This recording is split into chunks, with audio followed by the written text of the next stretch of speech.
안녕하세요. 책 읽는 문학관 여원입니다. 한 해 한 해 나이가 들어가고 경험이 쌓이면서 드는 생각은 우리가 원하든 원하지 않든 인생의 터널을 맞이하는 순간이 있다는 건데요. 어두운 터널을 한참 지나고 계시는 분들도 있을 테고요. 막 그곳을 빠져나와 창문 열고 숨을 깊게 들이키시는 분들도, 또는 이제 터널로 향하는 길 앞에 서 계시는 분들도 계시겠지요. 어찌되었든 우리는 이 세 가지 중 하나에 해당하는 순간에 있고, 또 이것은 가는 길 내내 반복되기에 어느 순간 무엇인가가 잘 되어간다고 해서 우쭐할 것도 없고, 안 된다고 해서 또 절망하지 말자는 다짐을 하게 됩니다.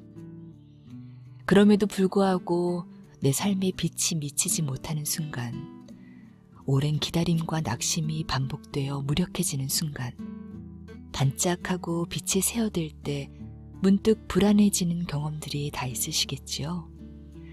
어렵게 찾아온 행복이 금세 날아가 버릴 것 같은 그런 불안감. 오늘 읽어드릴 책의 주인공 인력거꾼 김첨지에게도 유난히 운수가 좋은 날이 찾아왔는데요. 그는 모처럼 만에 찾아든 행운을 잃고 싶지 않습니다. 가난한 하층민의 비참한 현실을 고발한 현진건님의 운수 좋은 날, 여운의 목소리로 함께 들어보시죠. 구독과 좋아요, 알림 설정으로 함께 해주세요.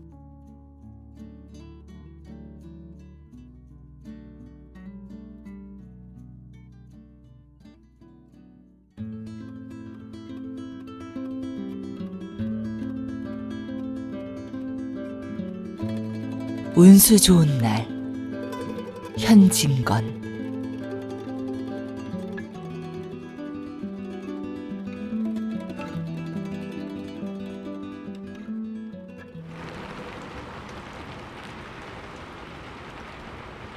새침하게 흐린 품이 눈이 올 듯 하더니 눈은 아니오고 얼다감한 비가 추적추적 내리는 날이었다.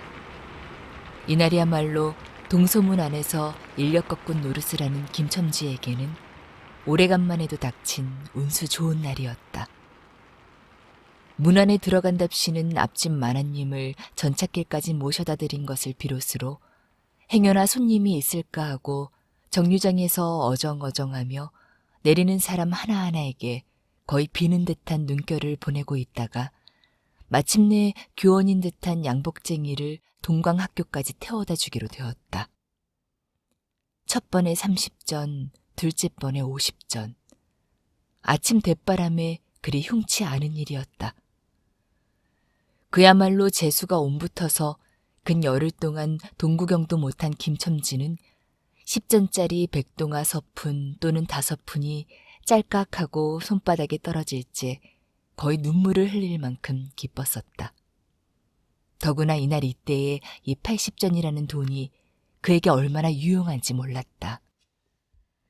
컬컬한 목에 모주 한 잔도 적실 수 있거니와 그보다도 앓는 아내에게 설렁탕 한 그릇도 사다 줄 수 있습니다. 그의 아내가 기침으로 쿨룩거리기는 벌써 달포가 넘었다. 조밥도 굶기를 먹다시피 하는 형편이니 물론 약 한 첩 써본 일이 없다. 구태여 쓰려면 못 쓸 바도 아니로되 그는 병이란 놈에게 약을 주어 보내면 재미를 붙여서 자꾸 온다는 자기의 신조에 어디까지 충실하였다. 따라서 의사에게 보인 적이 없으니 무슨 병인지는 알 수 없으되 반드시 누워가지고 일어나기는 고사하고 모로도 못 눕는 걸 보면 중증은 중증인 듯. 병이 이토록 심해지기는 열흘 전에 조밥을 먹고 체한 때문이다. 그때도 김첨지가 오래간만에 돈을 얻어서 좁쌀 한 대와 10전짜리 나무 한 단을 사다 주었더니 김첨지의 말에 의지하면 그 오라질년이 천방지축으로 냄비에 대고 끓였다. 마음은 급하고 불길은 달지 않아 채 익지도 않은 것을 그 오라질년이 숟가락은 고만두고 손으로 움켜서 두 뺨에 주먹덩이 같은 혹이 붉어지도록 누가 빼앗을 듯이 처박질하더니만 그날 저녁부터 가슴이 땡긴다, 배가 캥긴다고 눈을 홉뜨고 지랄병을 하였다. 그때 김첨지는 열화와 같이 성을 내며 에이, 오라질년. 조랑복은 할 수가 없어. 못 먹어 병, 먹어서 병. 어쩌란 말이야. 에? 왜 눈을 바로 뜨지 못해? 하고 알르니의 뺨을 한번 후려갈겼다. 흡든 눈은 조금 바루어졌건만 이슬이 맺히었다. 김첨지의 눈시울도 뜨끈뜨끈한 듯하였다. 이 환자가 그러고도 먹는 데는 물리지 않았다. 사흘 전부터 설렁탕 국물이 마시고 싶다고 남편을 졸랐다. 이런 오라질년. 조밥도 못 먹는 년이 설렁탕은 또 처먹고 지랄병을 하게? 라고 야단을 쳐보았건만 못 사주는 마음이 시원치는 않았다. 인제 설렁탕을 사줄 수도 있다. 앓는 어미 곁에서 배고파 보채는 개똥이에게 죽을 사줄 수도 있다. 80전을 손에 쥔 김첨지의 마음은 푼푼하였다. 그러나 그의 행운은 그걸로 그치지 않았다. 땀과 빗물이 섞여 흐르는 목덜미를 기름주머니가 다 된 외목 수건으로 닦으며 그 학교 문을 돌아 나올 때였다. 뒤에서 인력거! 하고 부르는 소리가 난다. 자기를 불러 멈춘 사람이 그 학교 학생인 줄 김첨지는 한 번 보고 짐작할 수 있었다. 그 학생은 다짜고짜로 남대문 정거장까지 얼마요? 라고 물었다. 아마도 그 학교 기숙사에 있는 이로 동기 방학을 이용하여 귀향하려 함이리라. 오늘 가기로 작정은 하였건만 비는 오고 짐은 있고 해서 어찌할 줄 모르다가 마침 김첨지를 보고 뛰어나왔음이리라. 그렇지 않으면 왜 구두를 채 신지도 못해서 질질 끌고 비록 고쿠라 양복일망정 노박이로 비를 맞으며 김첨지를 뒤쫓아 나왔으랴. 남대문 정거장까지 말씀입니까? 하고 김첨지는 잠깐 주저하였다. 그는 이 우중에 우장도 없이 그 먼 곳을 절벅거리고 가기가 싫었음일까? 처음 것 둘째 것으로 고만 만족하였음일까? 아니다. 결코 아니다.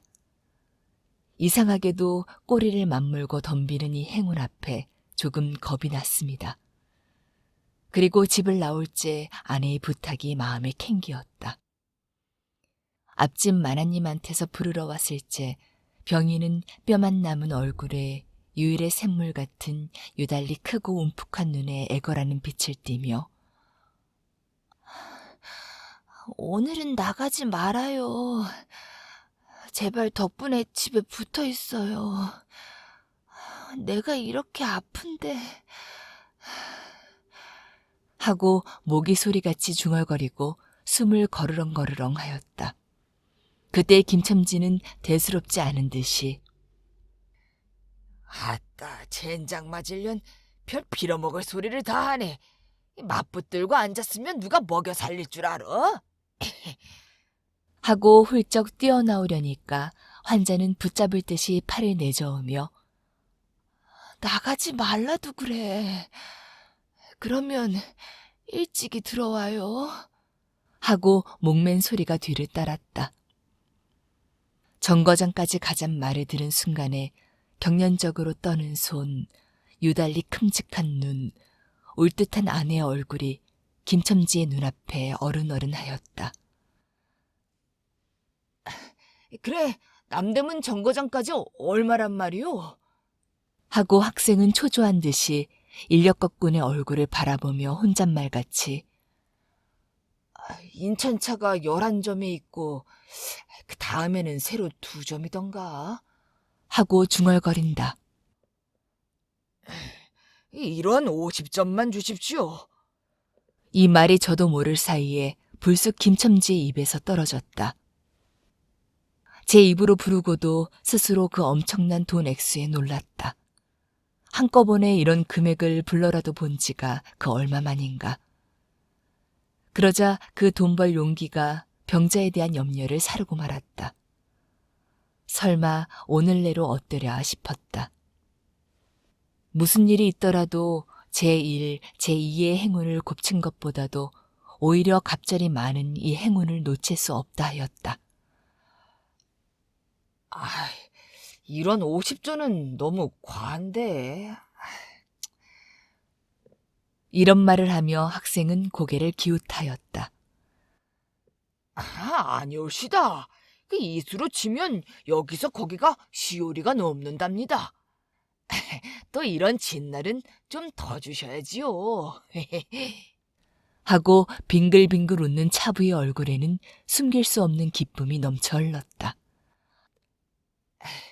그러면 달라는 대로 줄 터이니 빨리 가요. 관대한 어린 손님은 이런 말을 남기고 총총히 옷도 입고 짐도 챙기러 제 갈대로 갔다. 그 학생을 태우고 나선 김첨지의 다리는 이상하게 거뿐하였다.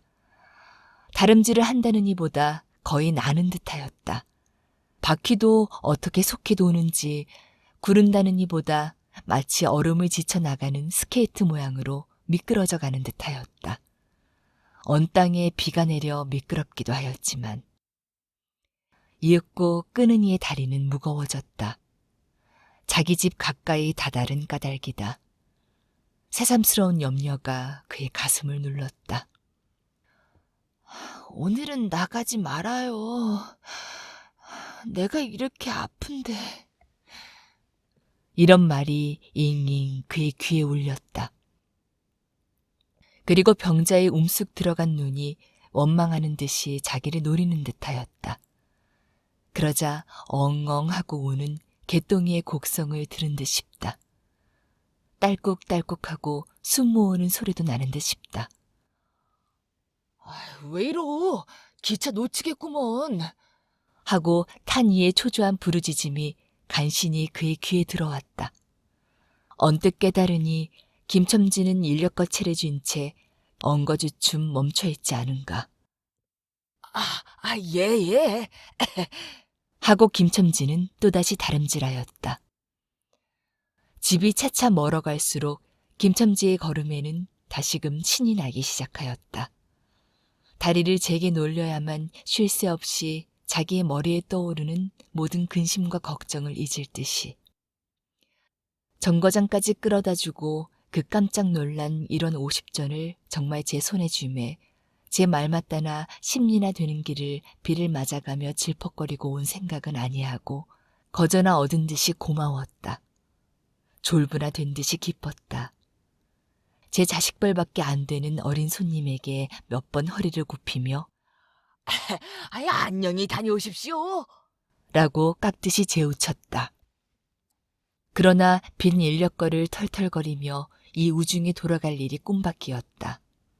노동으로 하여 흐른 땀이 식어지자 굶주린 창자에서 물 흐르는 옷에서 어슬어슬 한기가 솟아나기 비롯하며 이런 50전이란 돈이 얼마나 괴치 않고 괴로운 것인 줄 절절히 느끼었다. 정거장을 떠나가는 그의 발길은 힘 하나 없었다. 온몸이 옹성거려지며 당장 그 자리에 엎어져 못 일어날 것 같았다.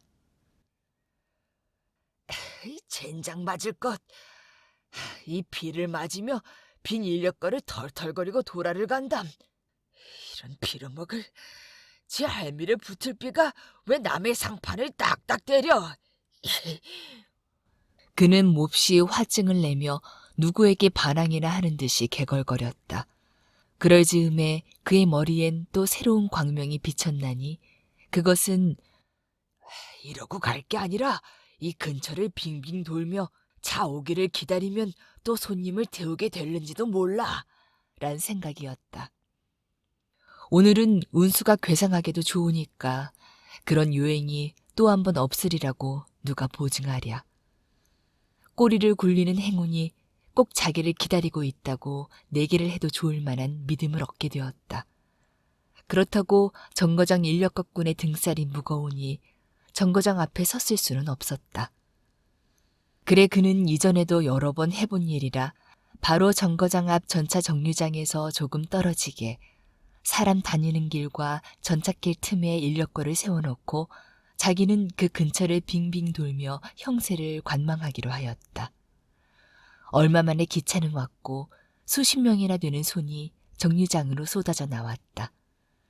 그 중에서 손님을 물색하는 김첨지의 눈엔 양머리에 뒤축 높은 구두를 신고 망토까지 두른 기생 퇴물인 듯 남봉 여학생인 듯한 여편네의 모양이 띄었다.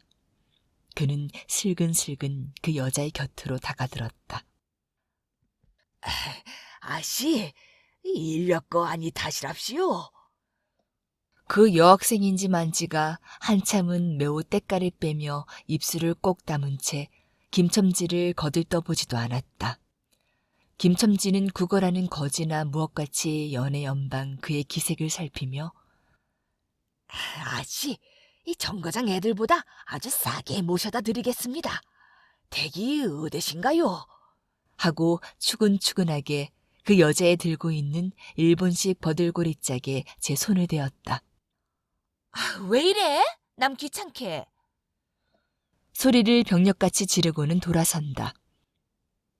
김첨지는 어랍시오 하고 물러섰다. 전차가 왔다. 김첨지는 원망스럽게 전차 타는 일을 노리고 있었다. 그러나 그의 예감은 틀리지 않았다. 전차가 빡빡하게 사람을 싣고 움직이기 시작하였을째 타고 남은 손 하나가 있었다. 굉장하게 큰 가방을 들고 있는 걸 보면 아마 붐비는 차 안에 짐이 크다 하여 차장에게 밀려 내려온 눈치였다. 김첨지는 되어섰다.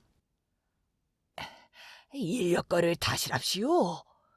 한동안 값으로 승강이를 하다가 60전에 인사동까지 태워다 주기로 하였다. 인력거가 무거워짐에 그의 몸은 이상하게도 가벼워졌고 그리고 또 인력거가 가벼워지니 몸은 다시금 무거워졌건만 이번에는 마음조차 초조해 온다. 집의 광경이 자꾸 눈앞에 어른거리어 이제 요행을 바랄 여유도 없었다. 나무 등걸이나 무엇 같고 제 것 같지도 않은 다리를 연애 꾸짖으며 갈팡질팡 뛰는 수밖에 없었다. 저놈의 인력거꾼이 저렇게 술이 취해가지고 이 진 땅에 어찌 가노 하고 길 가는 사람이 걱정을 하리만큼 그의 걸음은 황급하였다.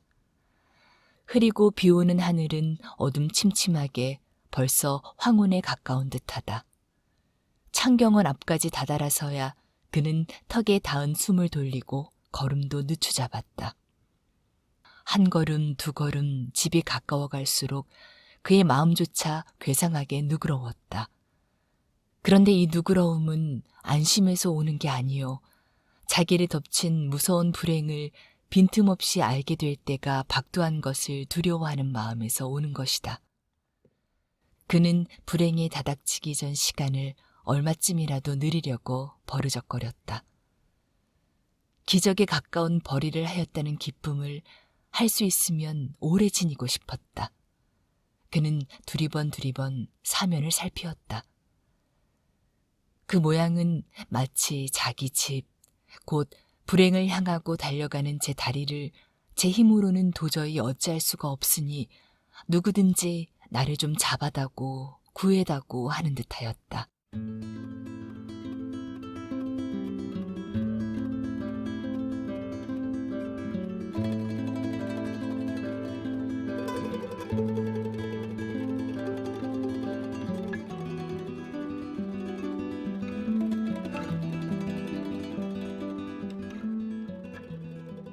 그럴 즈음에 마침 길가 선술집에서 그의 친구 치삼이가 나온다. 그의 우글우글 살찐 얼굴에 주홍이 돋는 듯 온 턱과 뺨을 구렛나룻이 덮였거늘 노르탱탱한 얼굴이 바짝 말라서 여기저기 고랑이 패고 수염도 이때야 턱 밑에만 마치 솔잎송이를 거꾸로 붙여놓은 듯한 김첨지의 풍채하고는 기이한 대상을 짓고 있었다. 여보게 김첨지, 이 자네 문 안 들어갔다 오는 모양일세 그려. 돈 많이 벌었을 테니 한 잔 빨리게. 뚱뚱 보는 말라깽이를 보던 맛에 부르짖었다. 그 목소리는 몸집과 딴판으로 연하고 싹싹하였다. 김첨지는 이 친구를 만난 게 어떻게 반가운지 몰랐다. 자기를 살려준 은인이나 무엇같이 고맙기도 하였다. 이 자네는 벌써 한 잔 한 모양일세 그려. 자네도 오늘 재미가 좋아 보이. 하고 김첨지는 얼굴을 펴서 웃었다. 재미 안 좋다고 술 못 먹을 랭가. 그런데 여보게, 자네 웬 몸이 어째 물뚝에 빠진 새앙쥐 같은가? 어서 이리 들어와 말리게. 선술집은 훈훈하고 뜨뜻하였다. 추어탕을 끓이는 솥뚜껑을 열 적마다 뭉게뭉게 떠오르는 흰 김. 석쇠에서 뻐지짓 구워지는 너비아니. 굴이며 제육이며 간이며 콩팥이며 북어며 빈대떡. 이 너저분하게 늘어놓은 안주 탁자에 김첨지는 갑자기 속이 쓰려서 견딜 수 없었다. 마음대로 할 양이면 거기 있는 모든 머금먹이를 모조리 깡그리 집어삼켜도 시원치 않았다. 하되 배고픈 이는 우선 분량 많은 빈대떡 2개를 쪼이기로 하고 추어탕을 한 그릇 청하였다. 줄인 창자는 음식 맛을 보더니 더욱더욱 비어지며 자꾸자꾸 드리라 하였다. 순식간에 두부와 미꾸라지 든 국 한 그릇을 그냥 물같이 들이켜고 말았다. 셋째 그릇을 받아들었을째 덮이던 막걸리 곱빼기 2잔이 데워졌다. 치사미와 같이 마시자 원원이 비었던 속이라 찌르르 하고 창자에 퍼지며 얼굴이 화끈하였다. 눌러 곱빼기 1잔을 또 마셨다. 김첨지의 눈은 벌써 개게 풀리기 시작하였다. 석쇠에 얹힌 떡 2개를 숭덩숭덩 썰어서 볼을 불룩거리며 또 곱빼기 2잔을 부어라 하였다. 치삼은 의아한 듯이 김첨지를 보며 여보게, 또 붓다니. 벌써 우리가 넉 잔씩 먹었네. 돈이 40전일세. 라고 주의시켰다. 아따 이놈아, 40전이 그리 끔찍하냐? 오늘 내가 돈을 막 벌었어. 참 오늘 운수가 좋았느니. 그래, 얼마를 벌었단 말인가? 30원을 벌었어. 30원을. 이런 젠장맞을. 술을 왜 안 부어? 괜찮다. 괜찮아. 막 먹어도 상관이 없어. 오늘 돈 산더미같이 벌었는데. 아이, 이 사람 취했군. 그만두세. 이놈아, 그걸 먹고 취할래냐? 어서 더 먹어. 하고는 치삼의 귀를 잡아치며 취한이는 부르짖었다. 그리고 술을 붓는 15살 됨직한 중대가리에게로 달려들며 이놈 오라질 놈, 왜 술을 붓지 않아? 라고 야단을 쳤다. 중대가리는 히히 웃고 치삼을 보며 문의한 듯이 눈짓을 하였다. 주정꾼이 이 눈치를 알아보고 화를 버럭 내며 이 내밀 붙으리 오라질 놈들 같으니 이놈, 이 내가 돈이 없을 줄 알고? 하자마자 허리춤을 훔칫훔칫 하더니 1원짜리 한 장을 꺼내어 중대가리 앞에 펄쩍 집어던졌다. 그 사품에 몇 푼 은전이 잘그랑하며 떨어진다. 아이고, 여보게, 돈 떨어졌네. 왜 돈을 막 끼었나? 이런 말을 하며 치삼은 일변 돈을 줍는다. 김첨지는 취한 중에도 돈의 거처를 살피는 듯이 눈을 크게 떠서 땅을 내려보다가 불시에 제 하는 짓이 너무 더럽다는 듯이 고개를 소스라치자 더욱 성을 내며 봐라 봐, 이 더러운 놈들아. 내가 돈이 없나?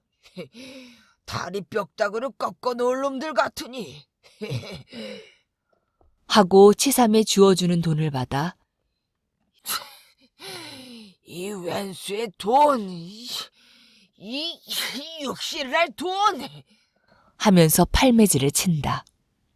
벽에 맞아 떨어진 돈은 다시 술 끓이는 양푼에 떨어지며 정당한 매를 맞는다는 듯이 쨍하고 울었다. 곱배기 두 잔은 또 부어질 겨를도 없이 말려가고 말았다. 김첨지는 입술과 수염이 붙은 술을 빨아들이고 나서 매우 만족한 듯이 그 솔잎송이 수염을 쓰다듬으며 또 부어! 또 부어! 라고 외쳤다. 또 한 잔 먹고 나서 김첨지는 치삼의 어깨를 치며 문득 껄껄 웃었다. 그 웃음소리가 어떻게 컸던지 술집에 있는 이의 눈은 모두 김첨지에게로 몰렸다. 웃는 이는 더욱 웃으며 여보게 치삼이 내 우스운 이야기 하나 할까? 오늘 손을 태우고 정거장에 가지 않았겠나? 그래서 갔다가 그저 오기가 안 됐대 그려. 그래 전차 정류장에서 얼음얼음하며 손님 하나를 태울 궁리를 하지 않았나? 거기 마침 이 만화님인지 여학생이신지 망토를 잡수시고 비를 맞고 서 있겠지. 슬근슬근 가까이 가서 인력껏 타시랍시오 하고 손가방을 받으려니까 내 손을 탁 뿌리치고 획 돌아서더니만 왜 남을 이렇게 귀찮게 굴어? 그 소리야말로 꾀꼬리 소리지. 김첨지는 교묘하게도 정말 꾀꼬리 같은 소리를 내었다. 모든 사람은 일시에 웃었다. 빌어먹을 깍쟁이 같은 년. 누가 저를 어쩌나? 왜 남을 귀찮게 굴어? 아이고, 소리가 재신도 없지. 웃음소리들은 높아졌다. 그러나 그 웃음소리들이 사라지기 전에 김첨지는 훌쩍훌쩍 울기 시작하였다. 치삼은 어이없이 주정뱅이를 바라보며 금방 웃고 지랄을 하더니 우는 건 또 무슨 일인가? 김첨지는 연애에 코를 들이마시며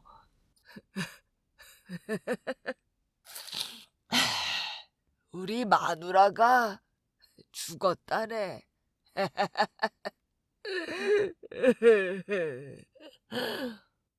뭐? 이 마누라가 죽다니? 언제? 이놈아 언제는 오늘이지. 에이, 이 미친놈. 거짓말 말어. 거짓말은 왜? 참말로 죽었어. 참말로. 마누라 시체를 집에 뻗을쳐 놓고 내가 술을 먹다니. 내가 죽일 놈이야. 죽일 놈이야. 하고 김첨지는 엉엉 소리를 내어온다. 치삼은 흥이 조금 깨어지는 얼굴로 아이, 원 이 사람이 참말을 하나 거짓말을 하나. 그러면 집으로 가세. 에? 가. 하고 우는이의 팔을 잡아당기었다.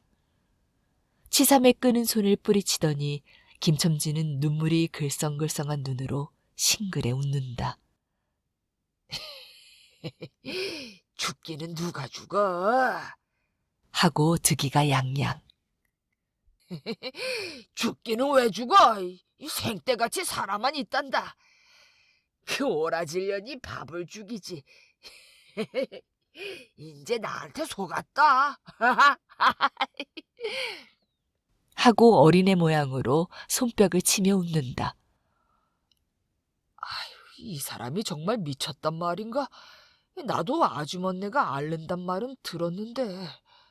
하고 치삼이도 어느 불안을 느끼는 듯이 김첨지에게 또 돌아가라고 권하였다. 아이, 안 죽었어.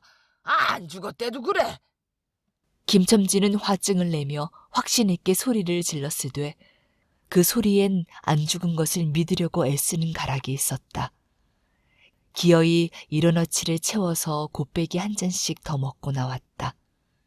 굳은 비는 의연히 추적추적 내린다.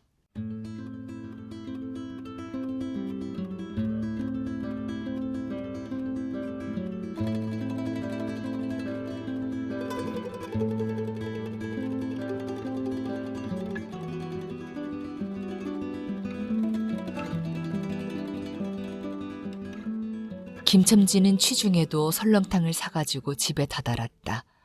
집이라 해도 물론 셋집이요.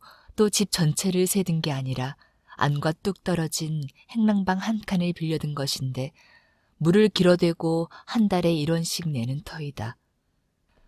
만일 김첨지가 주기를 띄지 않았던들 한 발을 대문에 들여놓았을지 그곳을 지배하는 무시무시한 정적, 폭풍우가 지나간 뒤에 바다 같은 정적에 다리가 떨렸으리라.